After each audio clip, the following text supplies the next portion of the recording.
Hey guys, Mark Ferrasci, Protect Dog Training. Excuse the jumble here. And Duk-ie. And Duk-ie's all excited because he's at the park. Duk-ie. Good boy, good. Yeah. Nope. He wants to play. Nope. Come here. Good.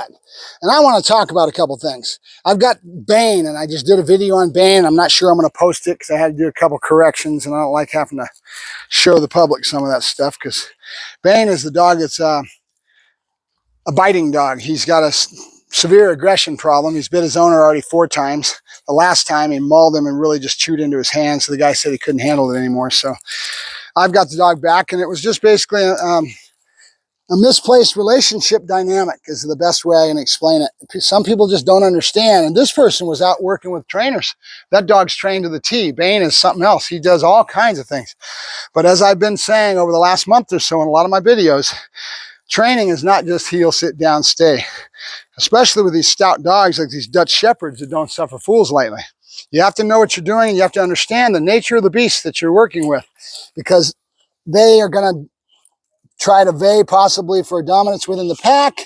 They don't suffer fools lightly. You correct them and they think it's improper. They're going to come back on you. All kinds of things.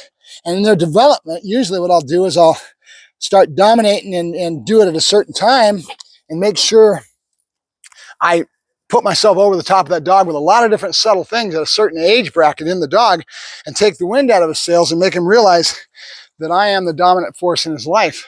Doesn't have to live that way every day. That's not our dynamic all the time, but I have to nip it in the bud, and I have to do it at the right time, because if you do it too young, you're going to crush the puppy, because puppies are puppies.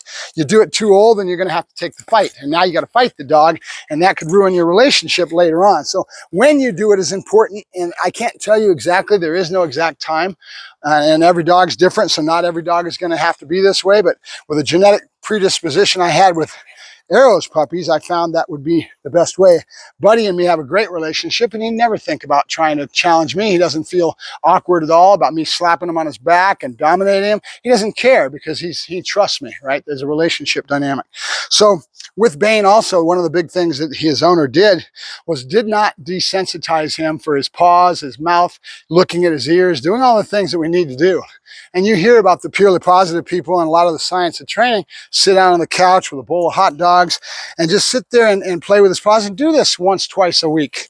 You don't need to do it every night, but periodically take his ears, look at the ears, make him succumb to dominance of a sort, which means he's got a hole and not be fidgety. Nope, quit, yes. And then hot dogs, take his paw, mess with his feet. And I'm usually doing this on the couch where we're relaxed sitting in front of the TV. He's excited out here, so it's a little different.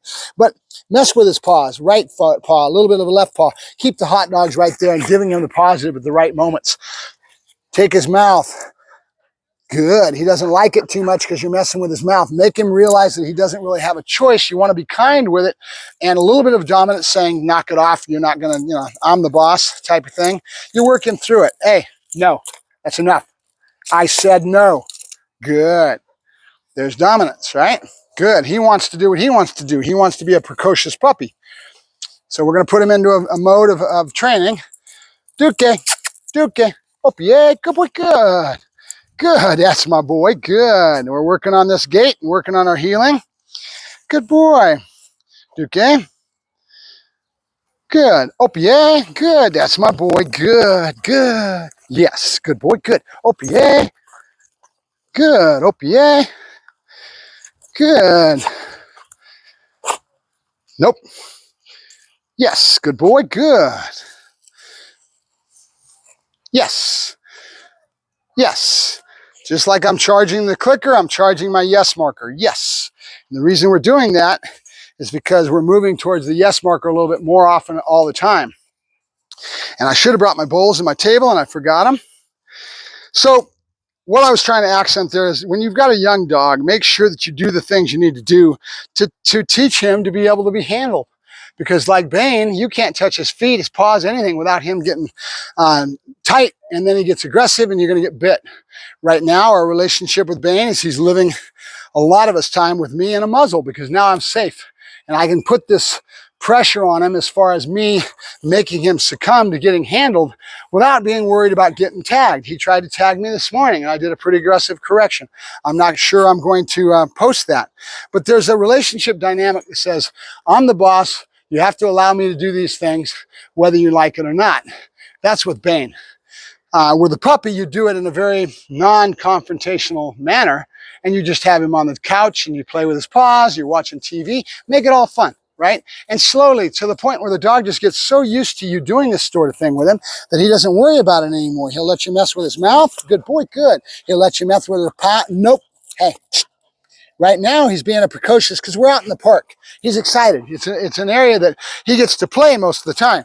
And that's because his state of mind is in a different place.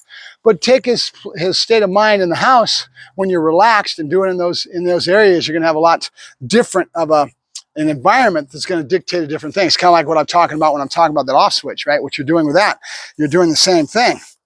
Bane, I mean, not Bane, listen to me. Duk-ie, así, couche. Yes, good boy, good. Okay, so we keep working on it, right? Nope. Nope. Good. Out. I see dog people that might need some help. All right, guys, Mark Ferrasci, Protect Dog Training, trying to accent some points to you. Thank you much. Have a good day now.